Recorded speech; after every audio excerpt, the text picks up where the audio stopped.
Welcome back to the Nancy Levin Show. If you've been feeling stuck in an endless loop of fixing, managing, and planning your way into happiness, only to find yourself right back where you started, then this episode is for you. Because today we're talking about something that most of us have been conditioned to resist: discomfort. So I know it is natural to want to fix what feels broken. It is natural to crave certainty and to plan every detail so nothing unexpected can knock you off course. But here's the truth. Happiness is not found in the perfect plan, and reinvention doesn't happen through fixing. Today, I'm going to offer you a new perspective on everything you thought you knew about how to move forward when life feels unmanageable. So settle in. We are about to go deep. Discomfort doesn't mean something's wrong. It is actually a sign that something is changing. So instead of avoiding it, consider this. Discomfort is the space where transformation happens. When you stop trying to fix or control your way out of it, you create room for clarity and self-discovery and growth. We often think that if we can just learn more, read more, gather more information, we'll somehow sidestep discomfort. But being a seeker or an accumulator of information might temporarily lift you out of discomfort. But acquiring more information does not equal transformation. True transformation is in the implementation, making a different choice in a triggering or challenging scenario, taking a breath before reacting, choosing a new response instead of defaulting to an old habit. These are the moments where reinvention begins. Think about the last time you were in a situation that had you uncomfortable. Maybe it was a conversation that brought up emotions you weren't expecting. Maybe it was stepping into a new role at work, or finally setting a boundary in a relationship. Whatever it was, whatever that discomfort was, it wasn't a sign to turn back. It was a sign that something in you was shifting.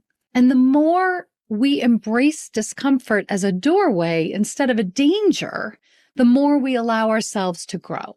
Here's the deal.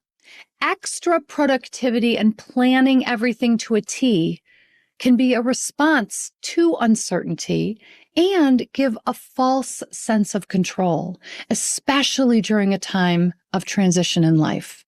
How often do we convince ourselves that if we just keep busy enough, if we just plan hard enough, we'll find happiness?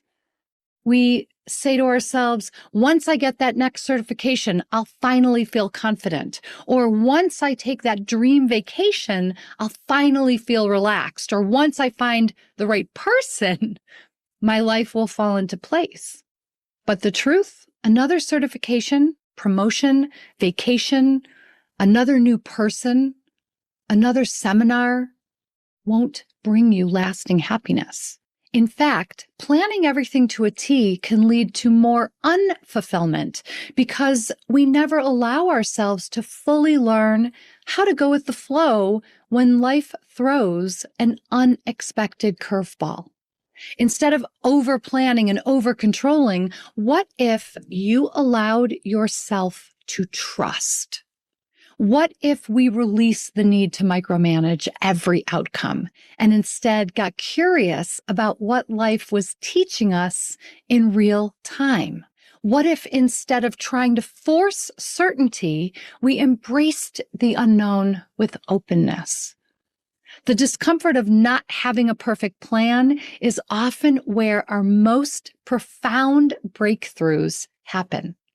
If you've been stuck in planning mode, ask yourself, what am I actually avoiding? What could happen if I allow myself to be present instead of obsessed with the future? When you're constantly trying to fix everything, you're focused on external solutions, finding the next relationship, changing careers, or creating a perfect plan. Even finding yourself consumed by helping someone else out of their problems is a major distraction that keeps you unclear on what you really want. These fixes often come from a place of fear, not alignment. And the result? You end up recreating the same unfulfilling patterns in a different package. Think about it. When you bounce from one thing to another, hoping that this next thing will finally make you happy, you're never actually stopping long enough to listen to yourself. You're never asking, what do I truly want? What is underneath my need to fix everything around me?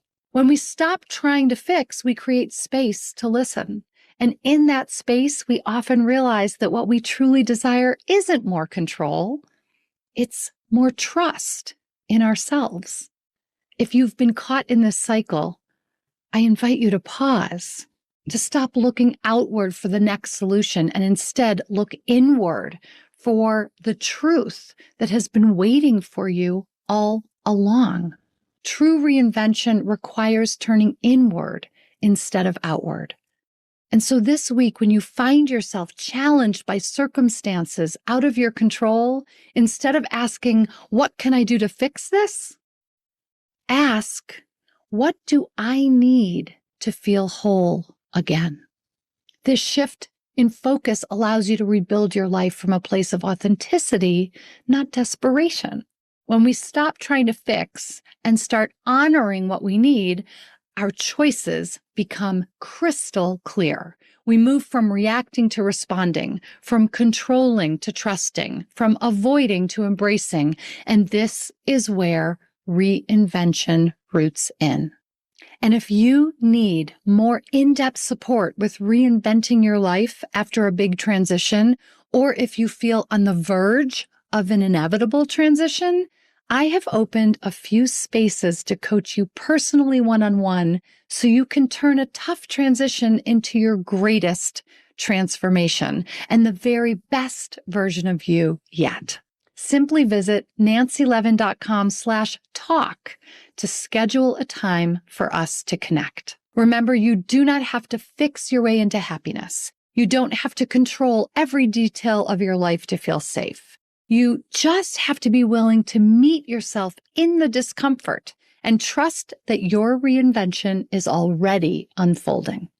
Thanks again for being here, and most importantly, for showing up for yourself.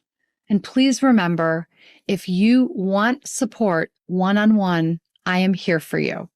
All you need to do is visit nancylevin.com/talk to book a time for us to connect. I look forward to being with you again on The Nancy Levin Show next week.